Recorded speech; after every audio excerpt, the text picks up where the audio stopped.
بسم اللہ الرحمن الرحیم۔ ام المؤمنین سیدہ عائشہ صدیقہ رضی اللہ تعالی عنہا بیان کرتی ہیں کہ نبی اکرم صلی اللہ علیہ وسلم نے فرمایا، وہ نکاح سب سے زیادہ بابرکت ہے جس میں اخراجات کم سے کم ہوں۔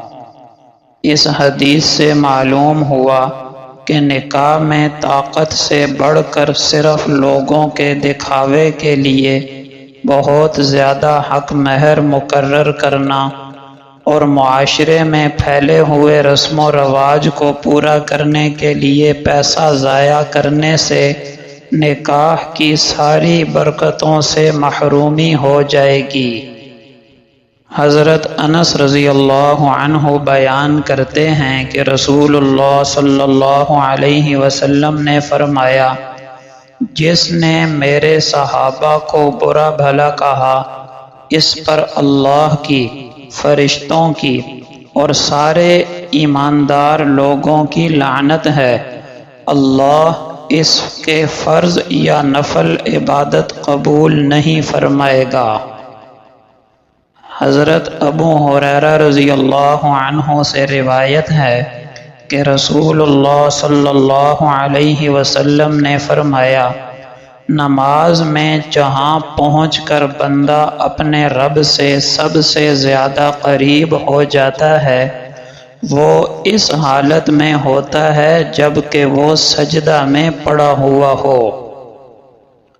حضرت ابو ہریرہ رضی اللہ عنہ سے مروی ہے کہ رسول اللہ صلی اللہ علیہ وسلم نے ارشاد فرمایا، ابن آدم جب سجدے کی آیت تلاوت کرتا ہے تو شیطان روتا ہوا اپنا سا منہ لے کر ایک طرف کھڑے ہو کر بڑی حسرت سے کہتا ہے کہ مجھ پر افسوس ہے کہ ابن آدم کو سجدے کا حکم ہوا تو اس نے دوڑ کر سجدہ کر لیا، اور مجھ کو سجدے کا حکم ہوا تو میں نے انکار کر دیا۔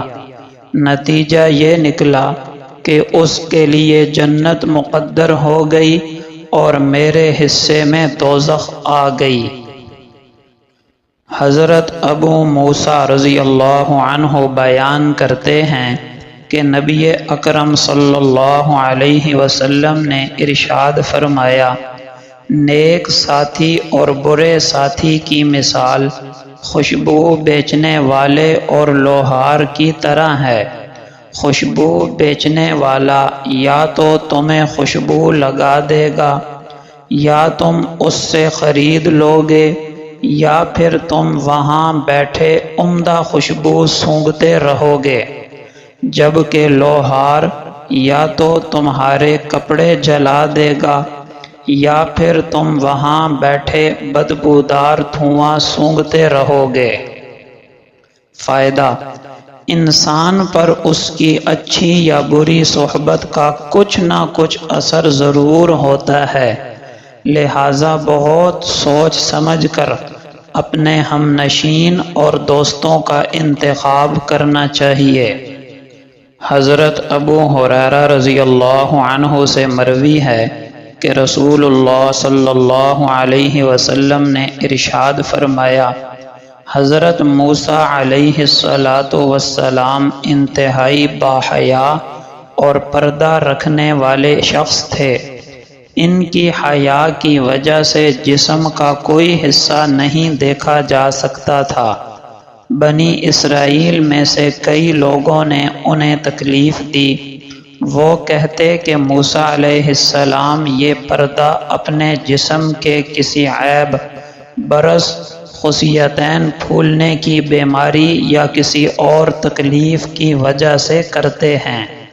اللہ نے چاہا کہ وہ لوگ موسیٰ علیہ السلام کے بارے میں جو کہا کرتے تھے، اس سے موسیٰ علیہ السلام کو بری کر دیں۔ ایک مرتبہ موسیٰ علیہ السلام اکیلے تھے، انہوں نے اپنے کپڑے پتھر پر رکھے اور غسل کرنے لگے۔ جب فارغ ہو کر اپنے کپڑے لینے کے لیے آئے، پتھر ان کے کپڑے لے کر بھاگ گیا۔ موسیٰ علیہ السلام نے اپنا عصا پکڑا اور پتھر کا پیچھا کرنے لگے اور کہنے لگے، اے پتھر میرے کپڑے دے دو، اے پتھر میرے کپڑے دے دو، حتیٰ کہ وہ بنی اسرائیل کے سرداروں تک پہنچ گئے۔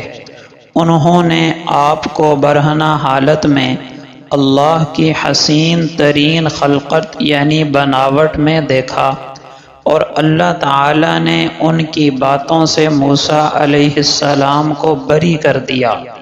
وہ کہنے لگے، واللہ موسیٰ علیہ السلام میں تو کوئی نقص نہیں ہے۔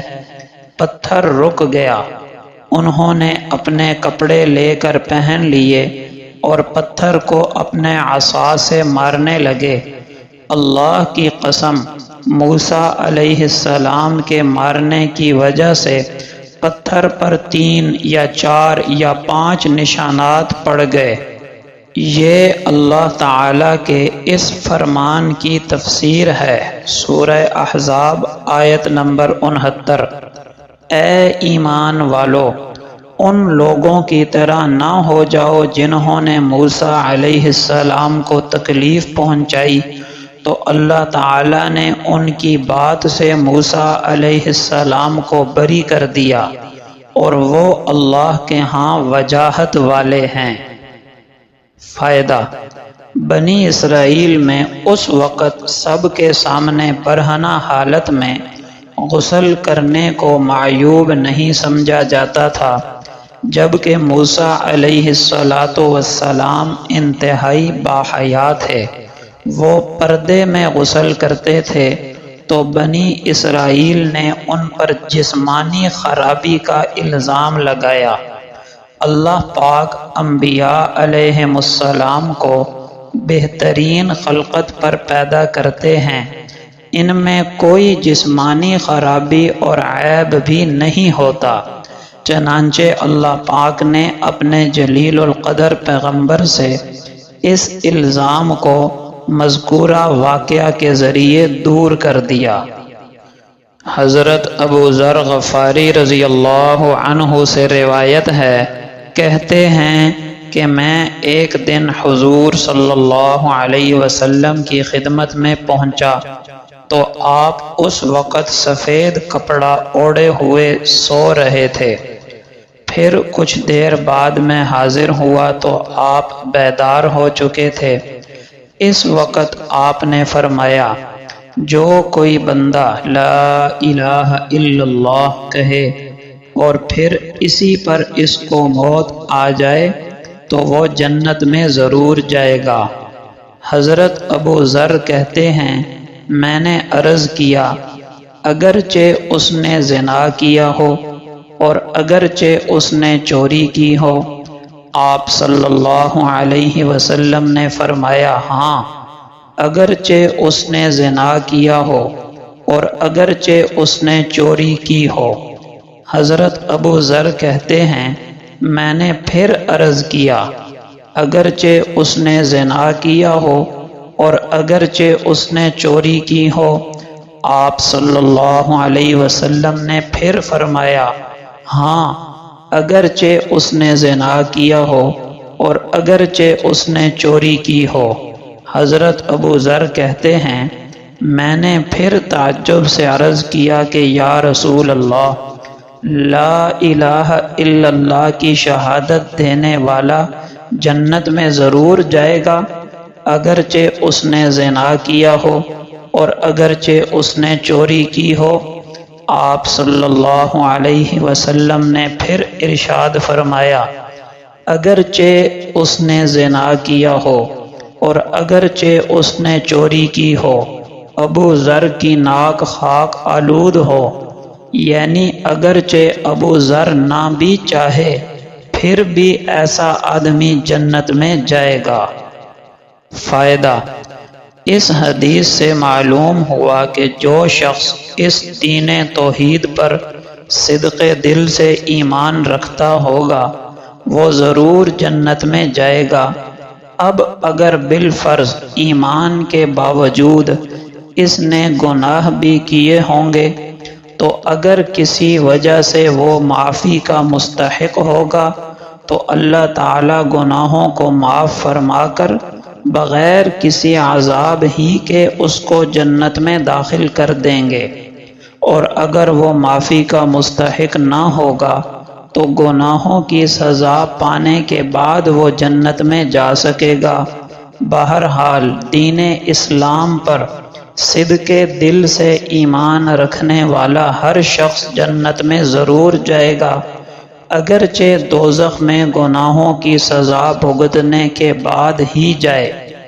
حضرت ابو ذر رضی اللہ عنہ نے جو بار بار اپنا سوال دہرایا تو اس کی وجہ غالباً یہ تھی کہ چوری اور زنا کو سخت ناپاک جاننے کی وجہ سے ان کو اس پر تعجب تھا کہ ایسے ناپاک گناہ کرنے والے بھی جنت میں جا سکیں گے، گویا اس وقت تک انہیں یہ مسئلہ معلوم نہ ہوگا۔